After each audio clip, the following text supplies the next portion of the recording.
गांव के किनारे एक मिट्टी के घर में, जो कि गिरने ही वाला था, वहां सास बहू शारदा अनामिका नाम की दो भिखारन रहती थी।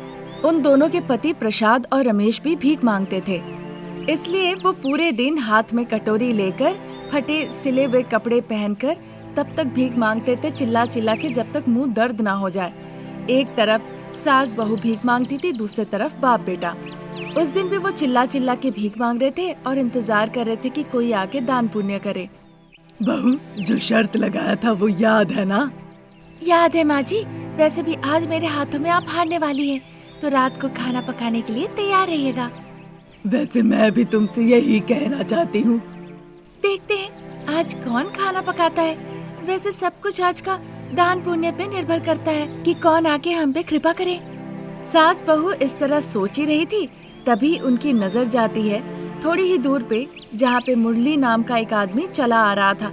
देखते ही सास बहू वहाँ से अपना कटोरी लेकर भागते हुए जाती है और कहना शुरू कर देती है, बाबू कुछ दान कर दीजिए। ये सुनकर मुरली शारदा की तरफ देखते हैं। सच में बाबू, आपको पुण्य मिलेगा। अनामिका के ऐसे कहने पर मुरली अनामिका की तरफ देखते हैं।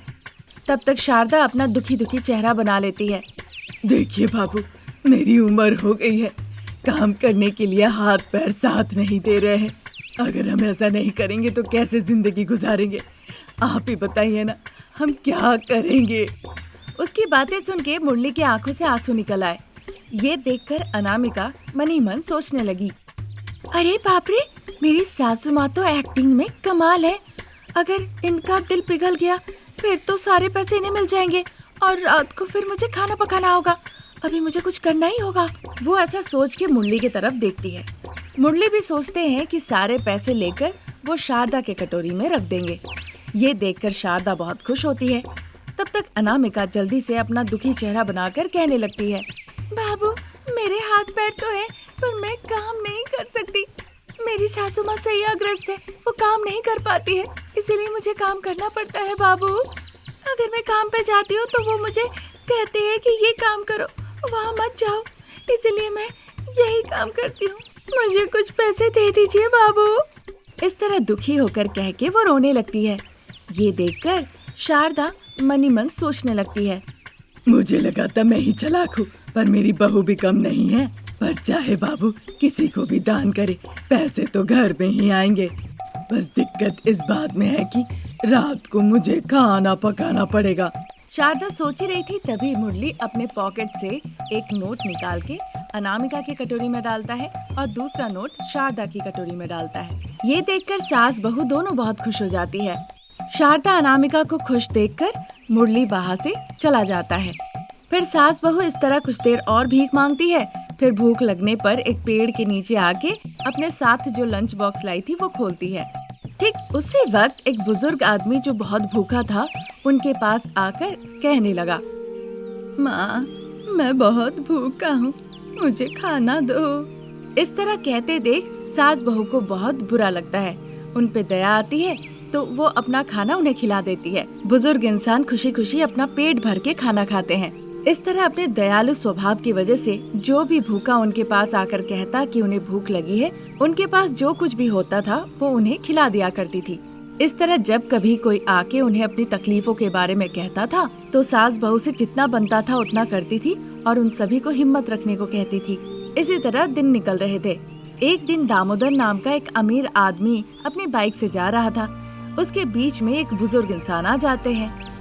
ये देखकर गुस्से से दामोदर के मुंह में जो आता है वो कहने लगते हैं, ऐ बुढ़ा इधर आना। उसके इस तरह से कहने पे बुजुर्ग इंसान सोचने लगते हैं, चाहे कुछ भी कह ले, अमीर आदमी है, दान दक्षिणा करते होंगे, कुछ पैसे दे दिए तो उन पैसों से मैं खा के 2 रात सो पाऊंगा। ये सोचकर खुश होके वो दामोदर के पास जाते हैं। उसे देखकर दामोदर को और गुस्सा आ जाता है और उसके गालों पे कस के एक थप्पड़ लगाते हैं। इतना जोर से लगाते हैं कि बुजुर्ग इंसान के गालों में उंगलियों के निशान पड़ जाते हैं। पूरे गांव वालों ने कहा था, मैंने सुना नहीं, अब मैंने मान लिया, चाहे कितने भी पैसे हो जाए, फिर क्या फायदा अगर मन में दया नहीं, लोगों से प्यार नहीं तो। उस बुजुर्ग की बातें सुन के दामोदर उन्हें और गुस्से से देखने लगे। आपके भीख मांगने से अच्छा है इन सास बहू से भीख मांगना। उनके पास पैसे नहीं, लेकिन उनके मन में दया है।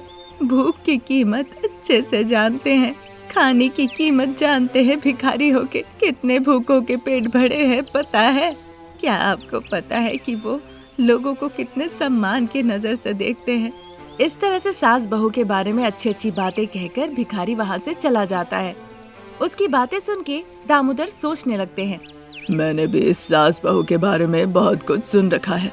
लोग मुझे गाली देकर इनकी तारीफ कर रहे हैं। मुझे इन्हें सबक सिखाना ही पड़ेगा। इस तरह सोचकर वो वहाँ से चले जाते हैं। उस रात उन्हें रात को ठीक से नींद नहीं आए। वो छत पे जाकर सोचने लगे। तभी उनके दिमाग में एक तरकीब आती है। उनके घर में काम करने वाला गोपाल को वो बुलाते हैं और उसे क्या करना है बताते हैं। फिर गोपाल सिर्फ सास बहू के घर को छोड़ के बाकी सभी के घर घर जाके कहने लगा, कल सास बहू अन्नदान करने का परिकल्पना कर रहे हैं। आप लोग सभी लोग उनके घर जरूर चले जाइएगा। इस तरह घर घर घूम के ये बात कहता है। फिर घर लौट के बिस्तर पे आके सो जाता है। सारे गांव वालों को लगता है कि ये बात सच है, इसीलिए सभी लोग उनके घर पे इकट्ठा होने लगते हैं। सास बहू सुबह सुबह नींद से उठती है तो देखती है गांव वाले उनके घर के आगे लाइन लगा के खड़े हैं। वो बड़े शौक होते हैं। फिर एक आदमी से उन्हें पूरी बात पता चलती है। तभी दामोदर बाइक लेके वहाँ पे आकर सास बहू को देखते हैं और खड़े खड़े बहुत हंसते हैं। सास बहू समझ जाती है कि दामोदर जानबूझ के ये सब कुछ किए हैं। फिर सास बहू घर के अंदर आकर कहती है, माँ जी ये सब कुछ वो अमीर दामोदर की चाल है। होने दो बहू, वो अपनी बुरी सोच से हमें बुरा बनाना चाहता है ना। हमारे पास जितना है उसी से हम लोगों की भूख मिटाएंगे। बाद में अन्नपूर्णा देवी है, वो सब कुछ संभाल लेंगी। हाँ। जब वो ऐसा कहती है वहाँ साक्षात अन्नपूर्णा देवी प्रकट हो जाती है। माँ को वहाँ साक्षात देखकर सास बहू बहुत खुश हो जाती है। डरो नहीं, परेशान मत हो, मैं आई हूँ तुम लोगों की मदद करने के लिए। मैं भी तुम लोगों के साथ साथ अच्छा काम में हिस्सा लेना चाहती हूँ। ऐसा कहकर वो अपनी मायावी शक्ति से तरह तरह के पकवान प्रकट करती हैं। सास बहू देखकर बहुत खुश होती है। फिर जितने लोग आए थे खाना खाने के लिए उन सभी को एक एक करके वो खाना परोस देती हैं। सास बहू अपनी मीठी मीठी बातों से सभी को पेट भर के खाना खिलाया। सभी लोग उन्हें आशीर्वाद देकर वहाँ से गए। देख के जलन के मारे अमीर दामोदर वहाँ से चला जाता है। इस बात के लिए सास बहू ने मिलकर माँ अन्नपूर्णा देवी का बहुत धन्यवाद किया। आज यहीं तक। नई स्टोरी लेके हम फिर हाजिर होंगे। नमस्ते। जैसे ही शारदा प्रमोशन पाके सासू माँ बन गई, वो बस कूटनीति चलना शुरू कर दी। दोनों बहुएं अमृता और अनामिका से घर का सारा कामकाज करवाती थी।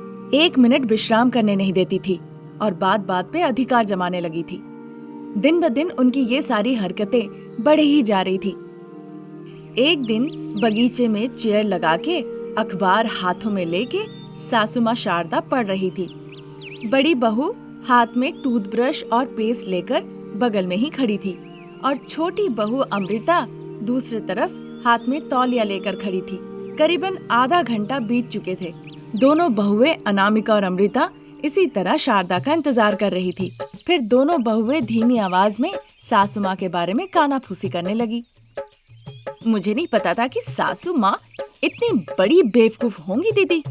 मुझे लगा था कि अधिकार जमाने के लिए वो हमें परेशान करती है, पर ये तो उससे भी बुरा है। अब कौन से भगवान आके हमें बचाएंगे बताओ? भगवान पिताजी के रूप में आएंगे बहन। उसकी बातें सुन के अमृता के दिमाग में ससुर जी का ख्याल आने लगता है। पिताजी अब कहाँ है? सासू माँ मुझे दीदी को पिछले आधे घंटे से इस तरह से खड़ी करके अखबार पढ़ रही है। कृपया आप आके हमारी जान बचाइए। जब वो इस तरह से विनती कर ही रही थी, प्रसाद जो बिस्तर पे लेटे हुए थे अचानक से वो सरक जाते हैं। मेरी बहुएं मुझे याद कर रही होगी। मेरी राक्षसी पत्नी पता नहीं उन्हें क्या दिक्कत दे रही है। इस तरह से सोचते हुए वो अपने बेडरूम से हॉल के तरफ आते हैं। वहाँ उन्हें शारदा और बहुएं दोनों ही नहीं दिखे। फिर वहाँ से दरवाजे से निकल के बगान के तरफ आते हैं। वहाँ वो देखते हैं उनकी पत्नी बगीचे में बैठकर अखबार पढ़ रही है और दोनों बहुएं अगल बगल खड़ी हैं। देर न करते हुए जल्दी से प्रसाद वहाँ पे जाते हैं। ससुर जी को देखते ही मानो दोनों बहुओं में जान लौट आती है। वो दोनों ही बहुत खुश हो जाती है। बउए, तुम लोग जाके गर्मा गर्म 2 कप चाय ले आओ। हाँ हाँ जाओ बहू, मुझे तो अभी मुंह भी धोना है। सुनते ही दोनों बहुओं का मुंह उतर जाता है। अब चूंकि कुछ करने का नहीं था, इसलिए दोनों बहुएं आगे गई और सासू माँ उनके पीछे पीछे गई। हॉल में एक कदम रखते ही शारदा वहीं पे रुक गई और जाके सोफे पे बैठ गई। दो बहुए होके भी क्या फायदा, ऊपर देखो जरा, चारों तरफ मकड़े के जाल लगे हुए हैं। बहू अनामिका, झाड़न लाके जाओ, सारे मकड़े के जाल हटाओ। और अमृता, तुम आओ मेरे साथ मेरे कमरे में। ऐसा कह के शारदा उसे अपने कमरे में ले गई। वहाँ जाके अलमारी से सारे कपड़े निकाल के वो चारों तरफ फैला दी। अमृता खड़ी खड़ी देखती ही रह गई। अब तुम खड़ी खड़ी मेरा मुंह क्या देख रही हो? जब तक मैं नहा के आती हूँ तब तक इन्हें इस्त्री करके रखो। ऐसा कह के अमृता से तौलिया लेकर वो बाथरूम में चली जाती है। उधर बड़ी बहू अनामिका सासू माँ से डांट खा के झाड़न लेके पूरा घर झाड़ने में लग गई और इधर छोटी बहू अमृता सासू माँ को कोसते कोसते उनकी साड़ियाँ इस्त्री करने लगी। तब तक प्रसाद लॉन में बैठे बैठे, ये क्या, मैंने दोनों को कब चाय लाने को कहा, अभी तक आई नहीं। मतलब शारदा ने जानबूझ के जरूर कुछ काम पकड़ा दिया होगा। ऐसा सोचते हुए प्रसाद हॉल में आते हैं। देखते हैं बड़ी बहू झाड़न लेके पूरे घर के मकड़े का जाल हटा रही है और जैसे ही बेडरूम के तरफ झांक के देखते हैं तो देखते हैं कि अमृता बैठ के साड़ियाँ इस्त्री कर रही है। ऐसे तो नहीं चलने वाला, बहुओं को सुझाव और सलाह देनी पड़ेगी। ऐसा सोचकर दोनों बहुओं को बुलाते हैं। दोनों बहुएं पिताजी के पास आती हैं। फिर उन दोनों को कुछ रहस्यमय बातें बताते हैं। तब तक शारदा जो बाथरूम में नहाने गई थी, बाहर आके देखती है कि उसकी साड़ी इस्त्री के नीचे जल रही है और छोटी बहू अमृता भी कहीं दिख नहीं रही है। ये कामचोर बहू गई कहाँ? ये सोचकर दरवाजे के पास आके देखने लगती है तो देखती है दोनों बहुएं प्रसाद से बातें कर रही है। शारदा को अब बड़ा गुस्सा आता है। उन्हें देखकर शारदा गुस्से से कहने लगती है, पिताजी के साथ बहुत बात हो गई। उसकी बातें सुन के तीनों शारदा को आश्चर्य होकर देखने लगते हैं तो पता चलता है शारदा गुस्से में है। क्या बात है जी, आपको काम के लिए खेत नहीं जाना है, आप यहाँ पे गप मार रहे हैं, जाइए। इस तरह से कहती है। प्रसाद अपनी पत्नी को इतने गुस्से में पहले कभी नहीं देखे थे, इसीलिए बिना कुछ कहे वहाँ से चले जाते हैं। दोनों बहुएं भी शारदा को गुस्से में देखकर बहुत ज्यादा डर जाती है। तब शारदा कहती है, दोनों यहाँ पे अपना काम छोड़ के ससुर जी से गप लड़ा रही हो। मुझसे तुम लोगों का डर खत्म हो गया है। अभी मैं तुम लोगों को बताती हूँ। अनामिका, अभी जाके मेरे लिए 1 कप चाय ले आओ। अमृता, तुम जाके देखो तुम्हारी इस्त्री का क्या हाल है। सुनते ही अनामिका भागते हुए किचन की तरफ जाती है और अमृता टेंशन से भाग के बेडरूम की तरफ आती है। शारदा तुरंत बगान की तरफ जाती है और एक कांटेदार छड़ी उठा के हॉल में ले आती है। काफी देर हो गया अनामिका चाय लेकर तभी भी नहीं आई और उधर सासू माँ की साड़ी जल गई है। ये देखकर अमृता भी बहुत डरी हुई थी। दोनों कहाँ मर गई? शारदा की चिल्लाने की आवाज सुन के दोनों ही डरते हुए शारदा के पास आती है। अनामिका, चाय कहाँ है? वो माँ जी, चाय पत्ती खत्म हो गई है, मैंने देखा नहीं था। तुम ये सब का भी ख्याल नहीं रखती हो बहू? ऐसा कहकर उस कांटेदार छड़ी से अनामिका को पीटने लगती है। अनामिका धड़ाम से नीचे जाके गिरती है। ये देखकर अमृता डर के मारे कांपने लगती है। वो हाथ जोड़ के शारदा के सामने विनती करने लगती है, नहीं नहीं माँ जी, मुझे मत मारिए, मुझे माफ कर दीजिए। हाथ जोड़ के वो शारदा से विनती करने लगती है, पर शारदा उसकी एक नहीं सुनती। अनामिका के गले में शारदा पैर रख के दबाने लगती है। अमृता शारदा के पैर पकड़ के उससे विनती करती है, छोड़ दीजिए सासू माँ, दीदी मर जाएगी, छोड़ दीजिए माँ जी, विनती करती है।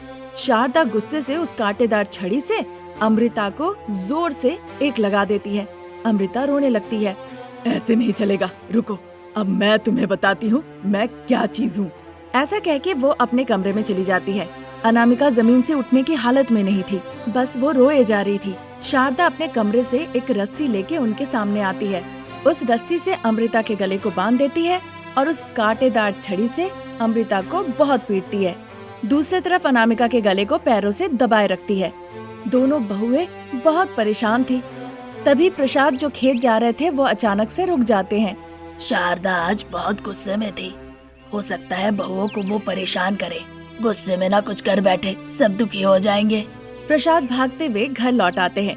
प्रसाद जिस बात से डर रहे थे वही चीज दोनों बहुए के साथ घर पे हो रही थी।